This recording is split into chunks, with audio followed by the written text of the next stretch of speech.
Iron man और ये हमारा बैटमैन यहाँ क्या कर रहा है, और ये नोबिता क्या ये हमें हाय बोलने के लिए आया है? नहीं, ये हमें एक इम्पोर्टेंट टॉपिक आज समझाने वाले हैं जो है हमारा गिनी कोफिशिएंट।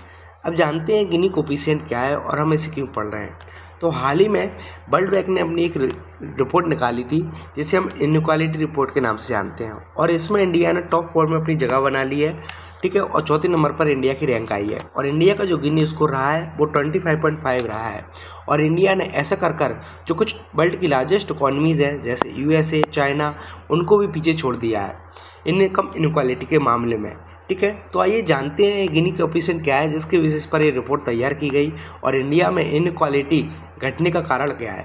देखिए, जस्ट इमेजिन करिए कि हमारे बैटमैन और आयरन मैन 2 कैरेक्टर हैं जिनके पास भरपूर पैसा है, यानी इनके बीच में जो इनकम इनक्वालिटी है वो ना के बराबर है, ठीक है। तो इसकी जो इनकम इनक्वालिटी है वो आ जाती है हमारी 0। जब इस रेफरेंस पॉइंट को मानकर हम 0 से एक लाइन खींचेंगे 100 तक, और इस 100 पॉइंट पर हमारा नोबिता बैठा हुआ है आयरन मैन के साथ, यानी हम जब इन दोनों का कंपैरिजन करते हैं तो हमें इनक्वालिटी के बारे में पता पड़ेगा सोसाइटी में।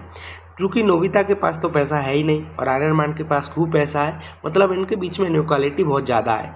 तो हमारी जो इनक्वालिटी आएगी वो आएगी 100 वैल्यू के बराबर, और इस 100 वैल्यू को हम गिनी कोफिशिएंट में देते हैं 1 वैल्यू, ठीक है। तो 100 को मान लेते हैं 1, और जो 1 और 0 के बीच में जो वैल्यू कैलकुलेट की जाती है, जो इंडेक्स कैलकुलेट किया जाता है, वो हमारा गिनी इंडेक्स होता है, ठीक है। और जितना आप 0 के पास होगे उतना आपकी इनकम इनक्वालिटी आपकी सोसाइटी में कम होगी, और जितना आप 100 के पास होगे उतना आपकी इनकम इनक्वालिटी ज़्यादा होगी। तो इंडिया का जो स्कोर था पहले 28 था, अब हम 0 के पास और पहुंच गए हैं और हमारा स्कोर 25.5 हो गया है, मतलब हमारे यहाँ इनकम इनक्वालिटी घटती जा रही है, ठीक है। तो ये था हमारा गिनी कोफिशिएंट।